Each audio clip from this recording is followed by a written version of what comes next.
माता की जय। गोविंद हरे मुरारी, हे नाथ नारायण वासुदेवा। श्री कृष्ण गोविंद हरे मुरारी, हे नाथ नारायण वासुदेवा।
आवाज निकलने की मेरे साथ आवाज इसमें इसको बंद कर दे। हाँ, इसको बंद करोगे तो फिर आवाज निकलनी। आवाज निकलनी। भजन में गुनगुनाए, पूरी तरह से अपने आत्म भाव में आकर, देहाध्यास को लाकर, जीवाध्यास को लाकर, अंदर से पूरी स्वीकृति देते हुए कि मैं आत्मा ही चेतन हूँ, ज्ञान स्वरूप हूँ, और मैं ही देह के रोम रोम में प्रकट हूँ। एक एक रोम मेरा ही स्वरूप है, इसलिए मैं कुछ भी नहीं करता और मैं सब कुछ मैं ही करता हूँ। इस भाव में आकर अपने आनंद को इस समय स्वयं के आनंद का पान करें भजन के माध्यम से, और थोड़ा स्वीकार करें कि क्या मैंने अपनी स्थिति बना डाली सिर्फ एक भूल के कारण, अज्ञानता के कारण। उसी का थोड़ा सा आपको भजन दे रहे हैं। कुछ भी कुछ कहाने जाए, अचरज भारी है, ब्रह्म आपको फूल बना संसारी है। कुछ कहना जाए, अचरज भारी है, ब्रह्म आपको फूल बना संसारी है। कुछ कहा न जाए, अचरज भारी है, ब्रह्म आपको फूल बना संसारी है। कुछ कहा न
अभी 2-3 दिन पहले हमने बताया था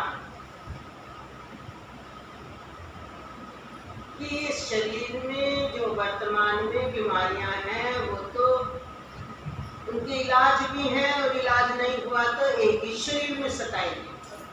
पर ये संस्कृति रोग की महामारी, अगर इसका इलाज नहीं करवाया तो अभी तक तो ये झेलते आ रहे हो, ना जाने कब तक इसी बीमारी से ग्रस्त रहकर बार बार ऊंच नीच योनियों के ग्रास बनोगे। ग्रास कहा है हमने, ऊंच नीच योनियों के ग्रास बनोगे, जाना पड़ेगा, कष्टों में रहना पड़ेगा। देखो तो इसलिए मनुष्य चोला मिल गया।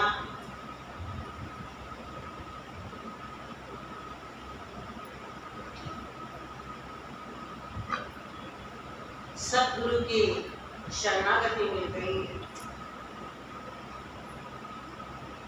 अनुकूलता मिल गई, फिर भी अगर आलसवश इस सत्य बात को स्वीकारने से वंचित रहे तो फिर मत कहना मुझे किसी ने कहा नहीं, फिर मत कहना मुझे किसी ने कहा नहीं। अरे परदेशी, कोई यहाँ टिक के रहा नहीं, कोई टिके नहीं रहा। अरे परदेशियों की यही है कहानी, आए और चले गए, खत्म निशानी।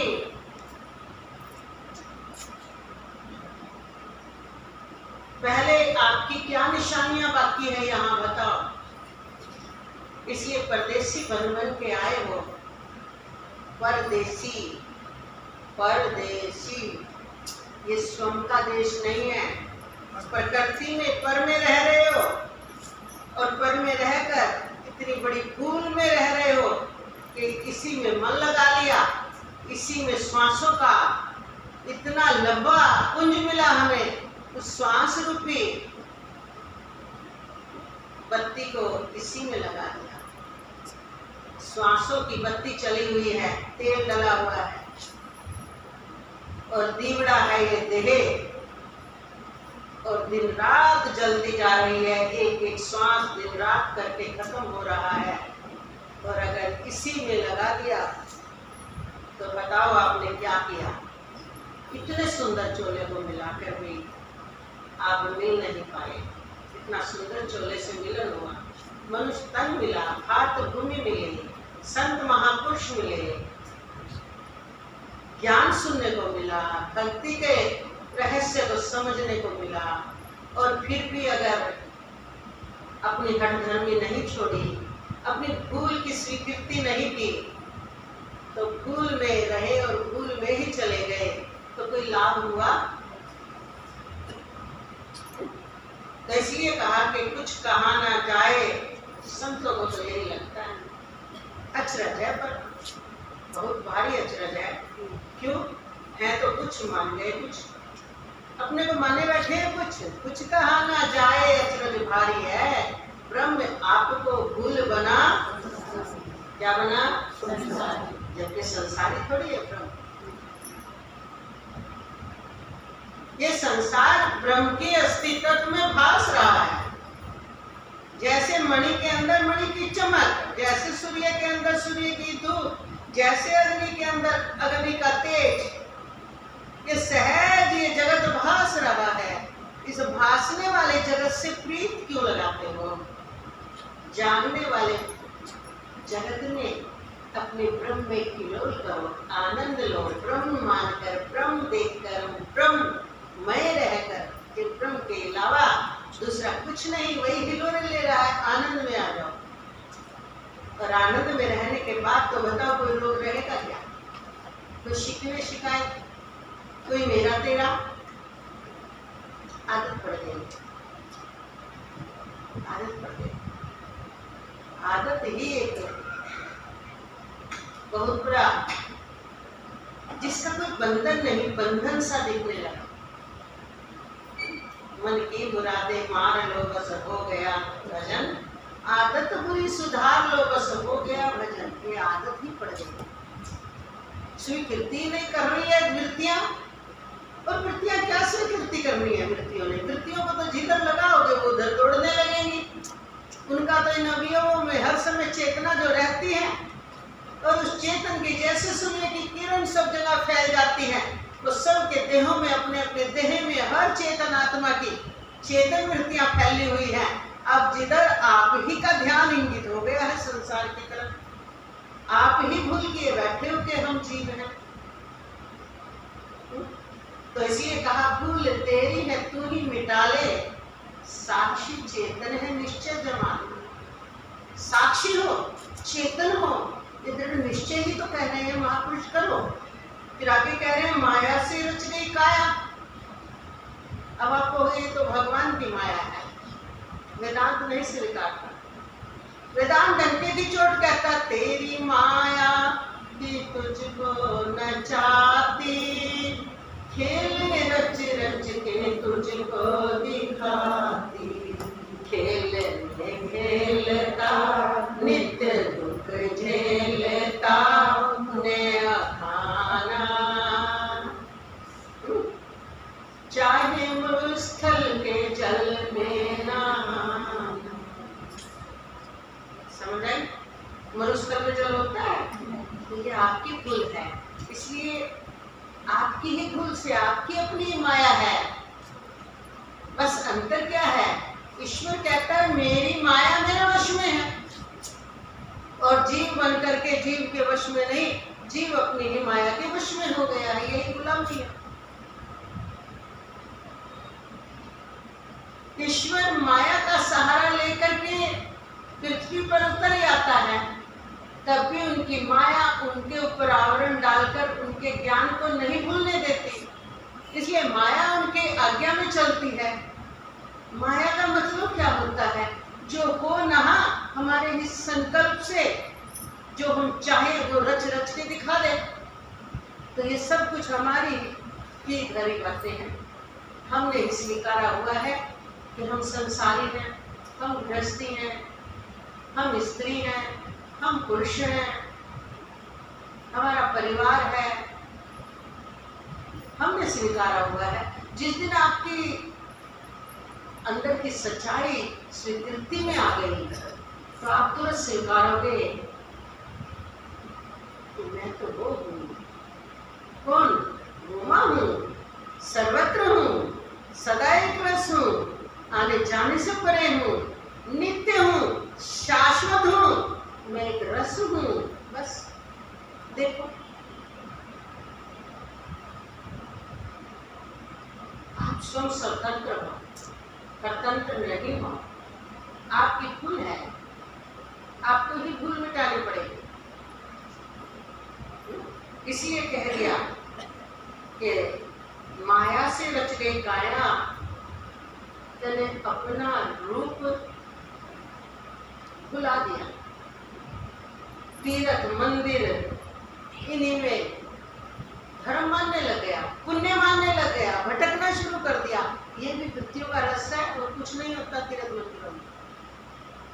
अध्यात्म में जब पूरे ऊपर होता, जो संसार में भटक रहे हैं उनको तीर्थ में जाना चाहिए, मंदिर में जाना चाहिए, लेकिन जहां अपने स्वरूप को जानने की बात होती है उनके लिए ये भी कल्पना है, कहीं से कुछ नहीं मिलना। इसलिए कह दिया, इस दृष्टि में वेदांती महापुरुषों ने बोल दिया कि तीर्थ मंदिर भटकाया, कहीं योग यज्ञ मन लाया।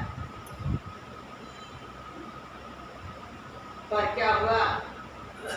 वेदांत में बोला गया क्या मति मारी है, और इससे ज्यादा क्या मति मारी जाएगी। आनंद ने समझे अपना, विषयों का देखे सपना। सोने के लिए आएगा। आनंद ने समझे अपना, आनंद किसका? किसका? अपना कौन? स्वयं कौन? सो क्यों रहा है? वो सोने जागने से परे नींद क्यों आ रही है? आनंद प्रकट नहीं हो रहा ना। ये इतने सरल उपदेश भी आपका मस्तिष्क नहीं स्वीकार रहा। ये है जगत का धंधा करते करते मस्तिष्क में थकान, आवरण, कृतियां, कल्पनाएं वो चलने लगती हैं। इसलिए कहा पच पच मरा बैल की नाई। इस संसार में पच पच मरे जाओ, कुछ नहीं निकलना, कुछ काम नहीं आना। जब तू जाए यम के द्वारे, उससे किसी ने नहीं पूछना कि कितना काम किया, कितनी मेहनत की, कितने बच्चे पैदा किए, कितनों की शादी की, कितने मकान बनाए। वहां के खाते में लिख ही नहीं रखा कुछ। वहां तो सिर्फ एक ही बात लिखी हुई है, तूने भजन किया या नहीं किया। फिर खाता चलता है कि कितना इसके द्वारा पुण्य हुआ है, कितना इसके द्वारा पाप हुआ है। ये कर्म का खाता है, कर्ता भाव का खाता है, जीवपना जो स्वीकार्य हुए हैं उनका खाता है। वहां भी ये नहीं लिखा जाएगा ये तो बेचारा सारा दिन बर्तन ही मांजता रहा। ये आपकी ममता है जो पच पच मरने की बुढ़ापे तक भी ठेका उठा रखा है। लगे रहे, लगे रहे, लगे रहे, लगे रहे, लगे रहे। आसक्ति है, ममता है, मेरापन है। जब आप जग जाते हो फिर थोड़ी रखते हो मेरापन, फिर सब रास्ते हैं आपके पास, फिर अपने आप निकाल लेते हो रास्ते। जहां जगे, जगने के बाद तो सब दिखता है ना। सपने में नहीं दिखता कुछ, सपने में वही दिखता है जो अंदर चित्त में संस्कार होते हैं, जो पहले से गुजरे हुए हो, पहले जन्मों के, इस जन्म के जो स्मृतियां हैं, सपने में वही भासते हैं। और जगने के बाद उस सपने की ताकत है जो दोबारा आपको जगते हुए भी दिखाई दे जाए, धीरे धीरे लोप हो जाता है और आप भी तुरंत स्वीकार लेते हो सपना था। तो इस संसार में भी जागृत स्वप्न से भी जिस दिन जग गए उस दिन सब बढ़िया इंतजाम कर लोगे। बेवकूफ नहीं हो, स्वामी हो, ज्ञान की पुंज हो, चेतन हो। जो बोल देते ना हमें अकल नहीं है, जिसकी अकल की बात कर रहे हो वो तो जीव इंद्रियों में मिलकर बोल रहा है। आसक्त जीव बोल रहा है, ममता का मारा जीव बोल रहा है, राग द्वेष से भरी हुए कीटाणुओं का पिटारा लिए हुए ये जीव बोल रहा है। जिस दिन जगा उस दिन इसकी भाषा ही बदल जाएगी। आज हम एक किसी विषय पर विचार कर रहे थे, बहुत ही सुंदर अनुभव प्रकट हुआ। किस विषय को लेकर विचार कर रहे थे कि अगर हम आज से 100 साल पहले की बात करें या 200 साल, 200 साल से और पीछे जाए 400 साल और पीछे जाए 1000 वर्ष पहले और पीछे जाए 2000 वर्ष पहले, जैसे जैसे समय पुराने से नए की तरफ आया तो तरक्की हुई कि नहीं हुई। अगर आप इतिहास भी पढ़ते हो तो वर्णन आएगा कि पहले यहाँ कुछ नहीं था, आदि मानव था, धीरे धीरे मतलब जहां तक वैज्ञानिकों की दृष्टि गई वहां तक उन्होंने लिख दिया। पर ऐसा नहीं है, ये तो सृष्टि तो हमारी अनादि है। हमारे ज्ञान कुंज महापुरुष प्रकट हुए हैं जब सृष्टि प्रकट हुई है।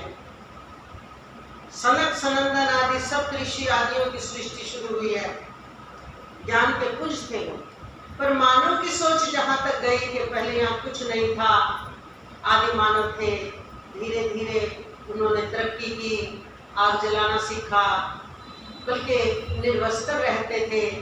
फिर उनको थोड़ा समझ आई, जैसे छोटे बच्चे को समझ आती है ना कि मैं बड़ा हो गया हूँ, निर्वस्त्र नहीं रहूंगा, शर्म मानने लगा है। तो स्त्री पुरुष के लिंग का अर्थ समझ आया।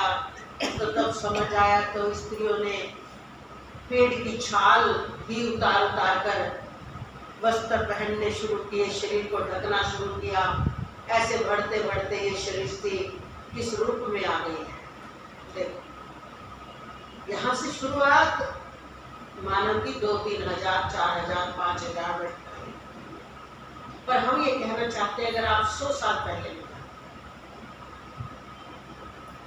और अगर हम बात करें तो 60 साल पहले में जाए, लोगों के पास गैस थी क्या? कपड़े धोने की मशीन थी। अब जिसमें हम बोल रहे हैं ये यंत्र थे।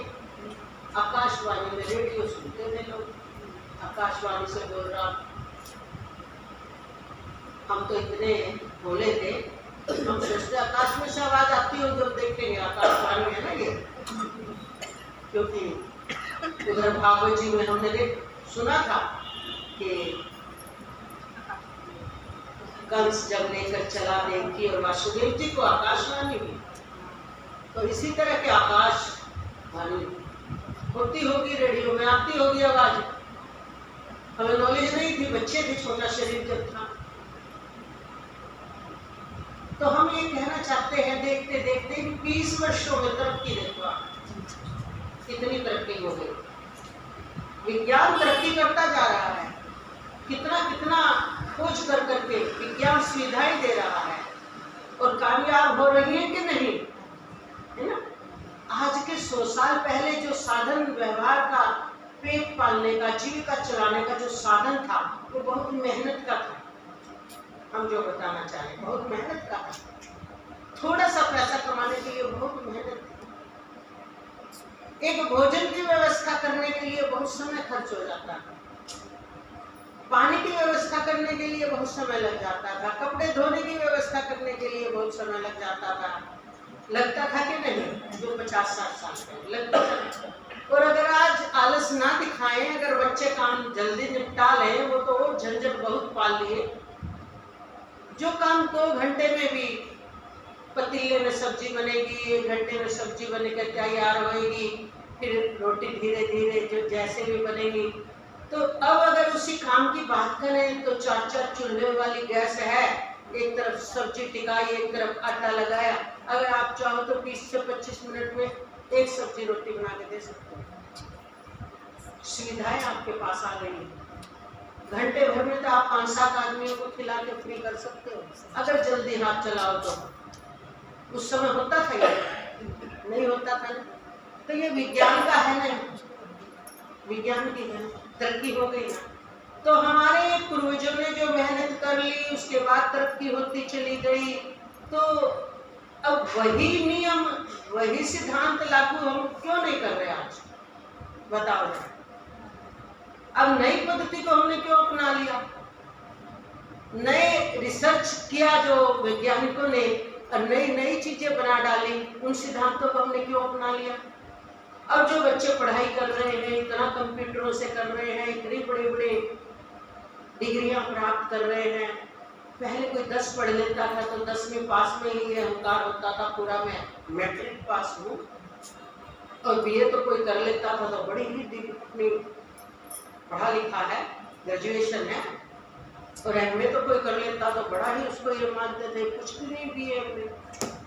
लेकिन बीए में भी कुछ चलते चलते रट्टा मार के पास कर लो, जो हो जाती है। बीए में भी क्या पढ़ाई है, आर्ट साइड की। तो हम क्यों बताना चाह रहे हैं ये बात। ठीक उसी तरह हमारे महापुरुषों ने तप कर करके, साधना कर करके, त्याग कर करके इंद्रियों को कंट्रोल किया। पुराने अगर इतिहास उठाए कि उनका कुछ खाने को मन कर रहा है तो लीद खिलाते थे, लिखा उन्हें क्यों मांग ली ये चीज। एकांत में बैठ के परिवार से बहुत दूर रह करके साधना का मार्ग अपनाकर अपने को पूरा तरह कष्ट में रखते हुए, फिर भी कहीं ये रहस्य प्रकट किसी के हुआ, किसी की साधना में कमी रह गई, कोई एकांतवाद में जाकर के काफी जीवन से ही उठ गया। किसी की कोई कमी रही, किसी की कोई कमी रही। पर हम इसमें क्या आपको मेथड देना चाह रहे हैं कि जैसे व्यवहार में आज का युग कितना पढ़ा लिखा हो गया, समझ इतनी बढ़ गई, इसी तरह जो हमारे महापुरुषों ने मेहनत कर करके, त्याग कर करके, पहाड़ों में रह करके, बहुत गहरे अध्ययन के द्वारा उन्होंने रिसर्च किया और इस निर्णय पे उतरे कि सिवाय दूसरा कुछ नहीं है। इसीलिए बल्कि भागवत जी में भी ये बात आई जन्म जन्म मुनि यतन कराई, रामायण जी में भी है। अंत राम कहीं आवत नाही। राम का मतलब कोई राम के आकार की बात नहीं है, राम आत्मा का ही स्वरूप है। बोले अंत में ना जाने वृत्ति कहाँ चली जाए और विचलित हो जाए, बीमारी के कारण, गले में कफ रुकने के कारण, बेचैनी के कारण वृत्ति वहाँ राम स्वरूप में ना लग करके, अपने आत्म स्वरूप में ना लग करके, ना जाने कौन सी स्मृति में चली जाए। और फिर जो कहा कि अंत मतासो गता, तो फिर मति में जो उस काल में स्मृति में आ रहा है, गति उस अनुसार हो जाए। मतलब अनेक तरह के रास्ते बताए कि कितना मुश्किल है। इसलिए कहा सत चिंतन, जागते रहो, अपने स्वरूप का बार बार सतत होकर चिंतन करो, बार बार निश्चय करो कि ये सब मैं नहीं हूँ, मैं तो अजन्मा, सदा रहने वाला, इन सब में रहकर इन सब से निराला एक रस आत्मा हूँ। ये बार बार सतत चिंतन करो, बार बार सतत चिंतन करो। तो लोगों को फिर लगता है कि नहीं, बड़ा मुश्किल है, हमारे बस का ना तप है ना त्याग है, हमारे से सतत चिंतन नहीं होगा, इसलिए हमारा तो मुश्किल है। इसलिए आदमी सहज सोच लेता है कि जो होगा देखा जाएगा, हमसे इतनी मेहनत नहीं होगी, इसलिए हम वर्तमान में दिखने वाले विषय भोग जिनमें सुख मान रही है वृत्तियां, उनका भी त्याग क्यों करें। ऐसा फिर गलत निर्णय ले लेते हैं। तो हम इसमें क्या अनुभव लेके आए आज, कि जैसे बुद्धि के विकास से मानव की सुख सुविधाओं के साधन टूट गए हैं, ऐसे ही हमारे महापुरुषों की मेहनत का फल ये आया कि आज के जो हमारे बुद्धि सूक्ष्म और गहरी हो गई है, तेज हो गई है, हमें ये समझ आ जाए कि ये सब नकल है, कुछ भी असल नहीं है इसमें, सिर्फ असल तो जो है वो आत्मा है। और आज का विज्ञान, आज के बच्चों की समझदारी अगर इस असली बात को स्वीकार ले, हर काम करते हुए, हर जहां भी रह रहे हो, चाहे गृहस्थ में रह रहे हो, चाहे स्त्री हो, चाहे पुरुष हो, चाहे कितना बड़ा झंझट है, कुछ भी है, पर अंदर से आपकी स्वीकृति हो गई कि ये झंझट आदि सब खेल है। ये दृढ़ता के द्वारा आपके मस्तिष्क में ये बात अगर ठहर जाए, जैसे नकली ठहरा हुआ है ना, पक्का हो बैठा है, बैठा हुआ है कि नहीं, अगर ये असली आपके दृढ़ता के द्वारा स्वीकृति हो जाए, फिर ये सब कुछ निपटाते हुए भी आप अंदर में अपना संस्कार नहीं बैठने दोगे। क्योंकि संस्कार इसलिए नहीं बैठने दोगे कि आपकी स्वीकृति ये है, ये सब खेल है, यहाँ मैंने कुछ इकट्ठा करना ही नहीं। देखो फिर इसके साथ एक प्रमाण आया, इस अनुभव के साथ एक प्रमाण आया कि राम जी कौन से वन में गए थे, भगवान श्री कृष्ण कौन से वन में गए थे।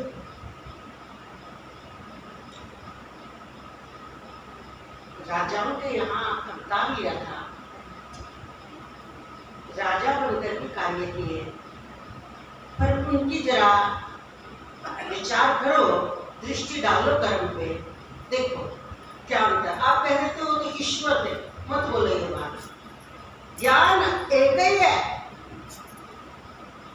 जो सर्वत्र व्यापक आत्मा है वही सबका स्वरूप है, कोई भेद नहीं।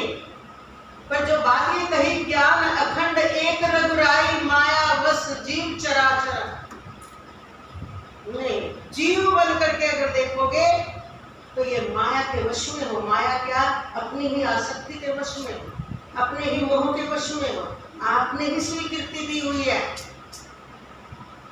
वो ईश्वर क्यों कहलाते हैं? क्योंकि वो जब उतर के आए हैं, उतर के, तो हम भी तो उतर के ही आए हैं, उतर के आने का मतलब क्या, चेतन ने शरीर धारण कर लिया, तो वो इस बात को स्वीकारते ही नहीं कि यहाँ कुछ मिलेगा, यहाँ कोई मेरा है, यहाँ कुछ हानि लाभ है। वो सिर्फ इस मेथड को जानते हैं कि व्यवहार में शास्त्र सम्मत व्यवहार करना है, चाहे कितनी कैसी स्थिति आ जाए, धर्म से विपरीत व्यवहार नहीं करना। नंबर 1 व्यवहार में कैसे रहे, धर्म सम्मत। और धर्म का ब्यौरा उन्होंने कहां से लिया, वेद सम्मत। और जब वेद सम्मत जो हमारे 80,000 श्लोक वेद में कर्म कांड के हैं, तो उसमें दिखाया गया कि व्यवहार में किस प्रकार से हमें प्रवेश करना है। तो इस विधा को वो जानते थे, उन्हें पता था कि कर्म का रूप क्या होता है। फिर आया 16,000 श्लोक जो हमारे उपासना कांड के हैं, वो इसको भी जानते थे कि भक्ति का स्वरूप क्या है। और 4,000 श्लोक जो हमारे ज्ञान कांड के हैं, वो इसको भी जानते थे कि वास्तव में ये असलियत में तत्व क्या है, सत्य क्या है। तत्व पंचतत्वों को भी कहते हैं, ये प्रकृति के तत्व है। तो वो इसको जानते हुए व्यवहार में उतरे। अब आप देखो उनकी समता, उनकी अखंडता, उनके अंदर में धारण करने की दृढ़ता, कि उसी समय सारी तैयारियां, ये शिक्षा लेने की बात है, उसी समय सारी तैयारियां डिक्लेयर बोल दिया, शाम को जमीन में सोना है, शाम को जमीन में सो गए। सुबह राज्य है, और सुबह जब राज्य होना था, तो सुबह सुमंत आ गए कि आपके पिताश्री आपको बुला रहे हैं। और राम जी पहुंचते हैं, और वहां जाकर के ये पता चलता है वो भी कहते माता के द्वारा कि नहीं, आपका राज तिलक नहीं बल्कि वनवास है। सब कथा उनको पता चलता है। तो आप जरा इस पर विचार करो कि कहीं जीव भाव आया, कहीं समता भंग हुई, कहीं वनवास जाने का दुख उनके चेहरे पर चमका, राज्य पाने का सुख भी चेहरे पर नहीं था, तो वनवास जाने का दुख भी नहीं। सम अवस्था में रहे, तो ये किसकी करामात है? आप कहोगे ईश्वर की, नहीं, ये इस ज्ञान की करामात है। कौन सा ज्ञान? कि न कुछ हुआ था न कुछ हो रहा है, तुझे सिर्फ होने का भ्रम हो रहा है। न कुछ हुआ था न कुछ हो रहा है, तुझे सिर्फ होने का भ्रम हो रहा है। इसलिए जिनको भ्रम होता है वो दुख को पकड़ लेते हैं, वो कुछ अच्छी खबर को अच्छी मान लेते हैं। उन्हीं के मन की कल्पना है कि ये खबर अच्छी है, ये खबर बुरी है। ये मानसिकता ही तो है, नहीं तो बाहर की परिस्थिति का रूप किसी के लिए अच्छा होता है, वही रूप वही परिस्थिति किसी के लिए खराब होती है। तो अगर वो खराब परिस्थिति होती तो सबके लिए होनी चाहिए थी ना, देखो होनी चाहिए ना। किसी के मरने से किसी को सुख होता है, किसी को दुख होता है। तो जो भी सृष्टि के नियम है, अगर हम पूरी गहराई से देखें तो सुख दुख से परे अनवरत परमात्मा की जो एक ओम बहुश्यामी का नियम है, उसी के अनुसार तुरंत बदल रहा है, बन रहा है, बदल रहा है, बन रहा है। तो राम जी की ये स्त्री उठा, आप एकदम नकार देते हो कि वो तो राम जी थे। पर राम जी कहते हैं मैं ये जानता है नहीं कि मैं राम जी हूँ, मैं तो ये जानता हूँ अकर्ता भोक्ता सर्वत्र व्यापक मेरा स्वरूप है, इसके अलावा मैं अपने को कुछ मानता ही नहीं। और सर्वत्र व्यापक होने के नाते एक ही है। फिर देखो जरा, फिर देखो देह में आने के बाद जहां लक्ष्मण जी मूर्छित हुए तो कुछ समय के लिए संवेदना उसमें मोल्ड हुई, कुछ समय के लिए संवेदना मोल्ड हुई, क्रिया हुई, फिर अपने स्वरूप में आई। कुछ समय के लिए संवेदना मोल्ड होना, यानी देह में आने का धर्म व्याप गया, इसी का नाम माया है। और नहीं तो उनको किसी भी तरह से अपने स्वरूप के अलावा कोई स्वीकृति नहीं थी। ये है पंचभूतों में आने का, पंचभूतों की सृष्टि में आने का प्रभाव, कि वहां पर एकदम, क्योंकि बुद्धि तो सभी के पास है, दिमाग ने काम कर दिया कि उधर सीता जी चुराई गई, उधर भाई मूर्छित हो गया, अब तो अकेला क्या। यहाँ पर जीव की जो कल्पना होती है वो अपना कार्य दिखा गई और विलाप हो गया। जितने समय तक रही बस उतने समय तक मिला। सीता हरण हुआ तब थोड़ी देर मिलाप, गे सीते। अब आप तो उसको भी सुनकर बोल देते हो वो तो लीला कर रहे थे, फिर आप भी लीला कर लो ना। आप भी तो दुख सुख से परे ही हो, स्वरूप तो एक ही है ना। आप भी बस बोल लिया करो बेटा बेटा मेरा प्यारा बेटा, बस अंदर से तो स्टैंड रहो। कोई किसी का बेटा नहीं, कोई किसी की माँ नहीं, आप भी लीला करो। आपको किसने रोका है?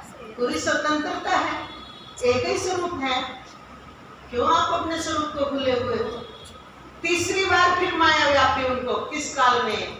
जब सीता धरती में समा गई। उस काल में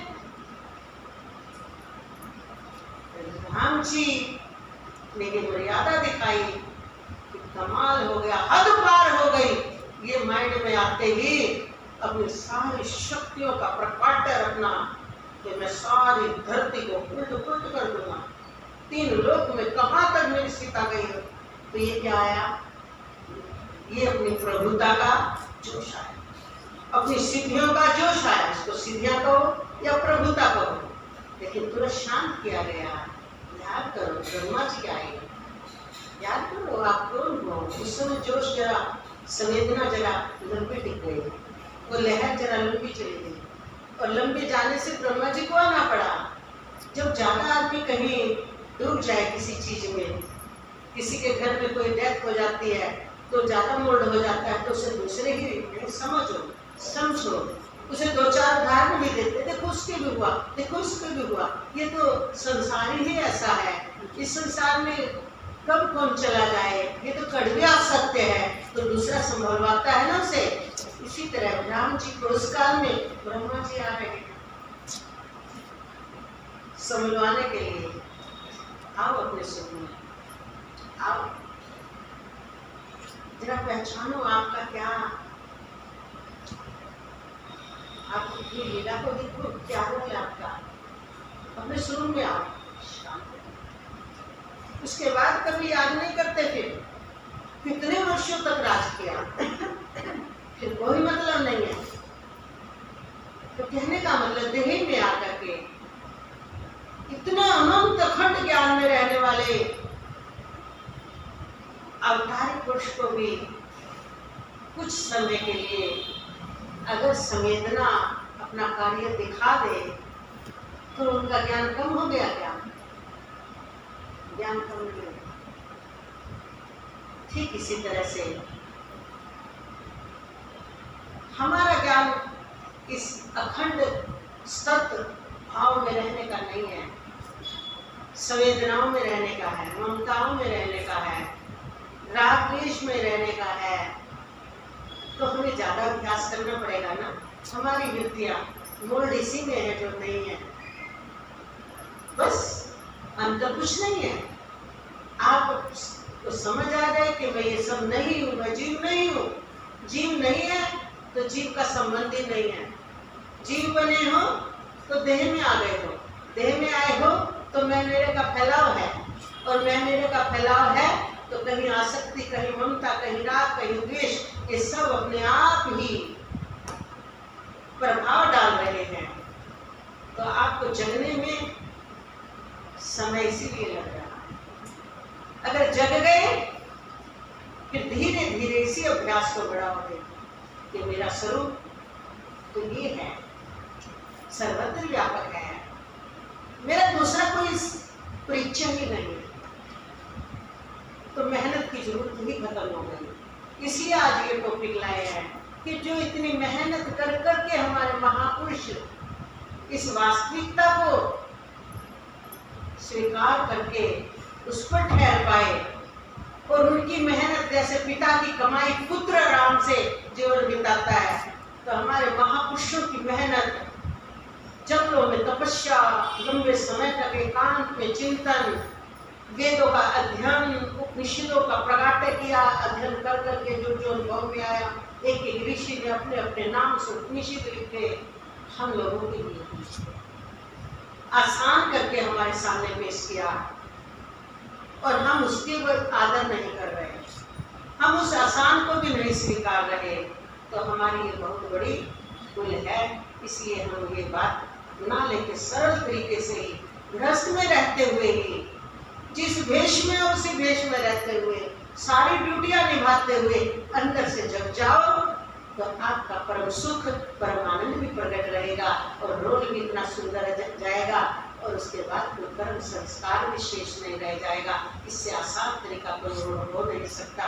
इसलिए इस तरीके को समझने की कोशिश करो और अपने ऊपर लागू करो।